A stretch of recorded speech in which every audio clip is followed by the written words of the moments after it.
Well. The Hollow of the Three Hills. Well, well, this one is a scary one. My name is Stanley St. Rose, and today we're going to be talking about a chilling story here. The Hollow of the Three Hills by Nathaniel Hawthorne. Now, before I go into summary analysis of this work, please remember to leave a like, subscribe, and or comment so that the channel can continue to grow.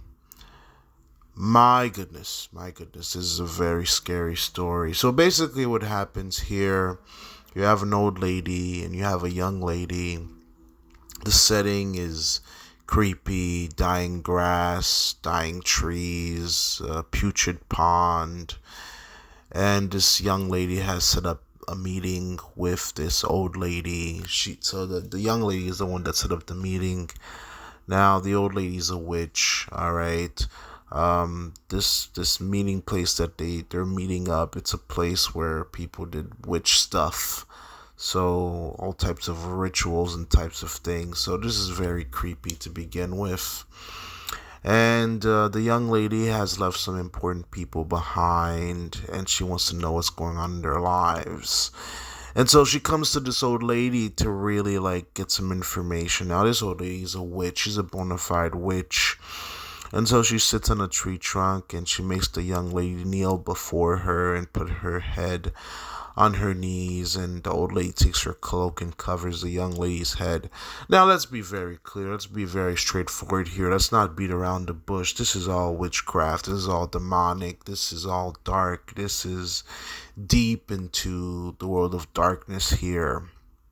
Now the young lady, she puts her head on the old lady's knees and she sees visions. The first vision that she sees is, two older people talking about how they're sad, how their daughter left, and there's a fire that's dying, and these old people are very sad, and it's very bad, and things are not good, and they miss their daughter, and their daughter left them. And then there's another vision about a preacher who's pacing in the church, and he's really sad and heartbroken because his wife left him and their child, and the mother pretty much left the child to die, and this man, he was married, his wife just abandoned him, so it's not good. And it's all of this is surrounded by a funeral and darkness and death and dark things that are happening, and pretty much by the end of all of this, after seeing these visions and these people, these important people that she's left behind, the young lady, pretty much it's like she dies. Because the old lady tries to wake her up after these visions, but the young lady won't wake up, and the old lady laughs and says, this comment about it's been a good hour of sport. So pretty much the witch did her job. The young lady's dead. Or for me, there's enough evidence to say that the young lady is dead and she died because of witchcraft. And the evidence that I can draw from is how there's so much decay, the putrid pond, the dying, foliage and greenery around them, the funeral, the grieving people, the grieving old people, the funeral itself, the child that's dying, the pastor the preacher that's pacing back and forth talking about how he's lost his wife. It doesn't specifically say that the young lady is the wife, but I'm gonna go on a hunch here and say that it's this young lady that died on the knees of the old woman, on the witch. To me, it's definitely this young lady. She left home. She escaped from home. She abandoned her home, left her parents, left her husband, left her child, and then she ends up dying. Because she wanted to look back to see what was happening with her loved ones, and she ends up dying on this witch's lap. And so this young lady becomes a sacrifice to this witch's god. Yeah. In terms of deeper meaning and analysis here, I mean, again, this is dark. It's guilt and grief and sadness and horror. I mean, Nathaniel Hawthorne, he's a pretty twisted dude. He talks about some dark subjects. Now, you may not believe in witchcraft, you may not believe in things like this, but the spiritual world, everybody believes in the spiritual world. I mean, Christians, Muslims, people in the Jewish religion, Hindus, all the religions of on the planet, going back to ancient whatever.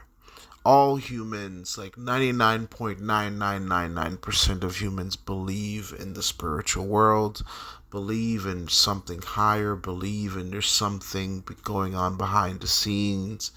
Only atheists don't believe it. There's nothing out there. But every human that's ever lived, even in the modern era, even in the 21st century, there's a church on every street corner. There's a small church, a big church, a mega church. We all believe in something. And if you don't believe in something, people worship themselves nowadays, or they're spiritual, or they believe in horoscopes, which, if you believe in things like not Sadducees, but Capricorns and Cancers and Sagittarius. Yeah, that's all witchcraft. I mean, people don't think of it as witchcraft, but in Genesis, God says, don't worship the stars and things like that. And when you believe in horoscopes and all that's based on things that happen on in space. So if you believe in horoscopes and what it says about you, your personality, your day, and who you are and what your day's going to be like, and you read horoscopes, yeah, you're worshiping that stuff. That's definitely, you're worshiping because you believe that that stuff impacts your life and you follow it. So that becomes your God. So even if you say you're spiritual, you're not religious, you do worship something.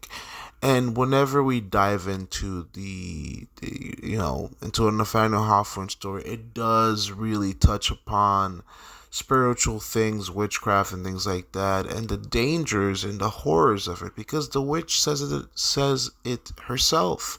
It's been a good time of sport to witches, cursing people, killing people, making their souls go to hell, doing all these things to people. It's sport to them. It's their job. Grief, sadness, horror, darkness, the evil world. It's all sport. It's all a war between God and Satan. The kingdom of light and the kingdom of darkness. The Hollow of the Three Hills here is an interesting work of how naive this young lady was. Again, youth versus adult, or young versus old. The old, they might not have the physical prowess. They might not be able to jump anymore, but they're smarter, they're wiser. They can deceive. And this little old lady, the young lady was ready to die, and she did die. She said it herself. She was like, "I'm willing to die to see these important people I've left behind, to see what's going on in their lives and what happened to them." So yeah, from the get go, you kind of felt like, oh, this young lady's about to die, and it's because of her choices and things that she's done. So again, really dark here, really sad here. In terms of more analysis, I mean, what can I say? I mean, it's just sometimes when you're young, you're also naive. Sometimes when you're young, you do dumb things, and that's why I have times when people who are young, people who are too prideful, people who are not humble, they will do their own things. They will chase after their own things, and sometimes that's why a lot of young people, their lives end up in a horrible situation, or they die young, or they mess up their lives, or they're too naive, or they do things that they regret. So, very interesting here. Again, another masterpiece by Nathaniel Hawthorne in my book.